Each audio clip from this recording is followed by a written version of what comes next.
War is a symphony of secrets. Every command, every troop movement, every whispered strategy is a note in a composition that decides the fate of nations. In the heart of the Second World War, Nazi Germany possessed an instrument that made their symphony of secrets seemingly impenetrable. It was called Enigma. To the Allied forces, the Enigma machine was a mechanical beast, a marvel of German engineering that shrouded their every move in a veil of unbreakable code. With its complex system of rotors and a plugboard, the Enigma could scramble a message into one of 159 quintillion possible combinations, a number so vast it was considered statistically impossible to break.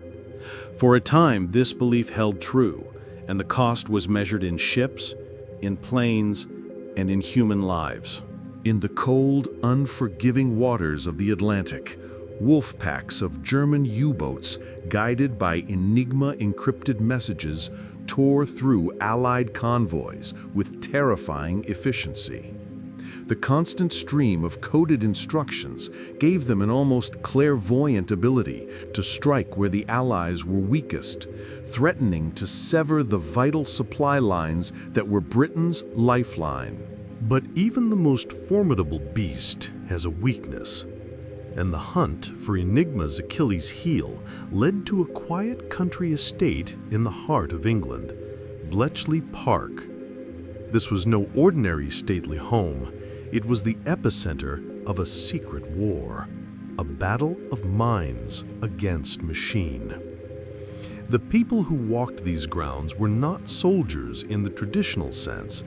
They were mathematicians, linguists, crossword puzzle enthusiasts, and even a chess grandmaster. Churchill would later call them the geese that laid the golden eggs and never cackled. Led by the brilliant yet troubled Alan Turing, this eclectic group of minds embarked on a monumental task: to do the impossible. Turing, a man whose genius was matched only by his eccentricity, envisioned a machine to fight a machine. Building upon the crucial early work of Polish cryptanalysts, Turing's team developed the bomb. This electromechanical marvel could rapidly test thousands of possible Enigma settings, searching for the daily key. The work was grueling, relentless. For 24 hours a day, 7 days a week, the minds at Bletchley Park raced against time. Every intercepted German message was a new puzzle, a new chance to peer into the enemy's mind. The breakthroughs were sporadic at first, hard-won victories in a silent war. But with each success, the tide began to turn. And here, in the heart of this incredible triumph, lies the dark secret of the Enigma machine. It is a secret not of technology, but of morality. For with the ability to read the enemy's mind came a terrible burden: the power of life and death. A voice mixed with the remnants of war, telling a war story. Imagine knowing the exact time and location of a planned U-boat attack on a convoy. The instinct, the very human impulse, is to act, to divert the ships, to save the lives of the sailors on board. But the codebreakers at Bletchley Park faced a horrifying dilemma. If they acted on every piece of intelligence, if every convoy miraculously dodged a perfectly planned ambush, the Germans would realize their unbreakable code had been broken. They would change the Enigma settings, the rotors, the entire system. The golden eggs would cease.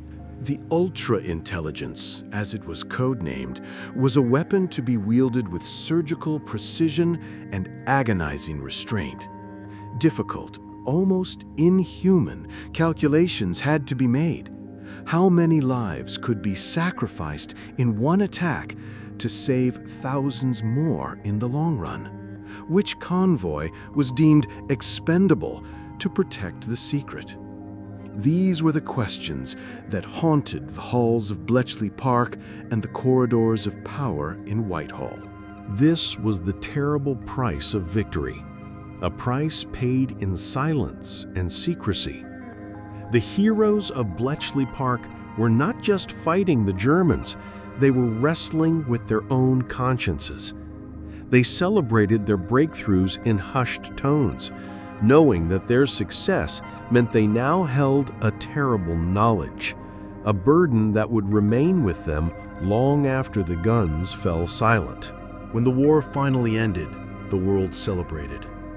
But the men and women of Bletchley Park could not share their stories, their triumphs, their sacrifices, their dark secrets were all bound by the Official Secrets Act. They were the unsung heroes of the war, their contributions erased from the history books for decades. Many went to their graves without ever being able to tell their families what they truly did to help win the war. And what of Alan Turing, the man who had done so much to shorten the war and save countless lives? His reward was not a hero's welcome, but persecution. In 1952, Turing was prosecuted for his homosexuality, which was then a crime in Britain.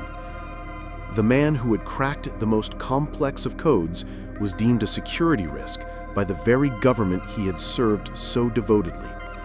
He was offered a choice: prison or chemical castration. He chose the latter. 2 years later, Alan Turing was dead, an apparent suicide. The brilliant mind that had helped save the world was broken by the prejudice of his time. The dark secret of the Enigma machine had one final, tragic victim. It is a stain on the history of a grateful nation, a reminder that even in victory, there can be profound injustice.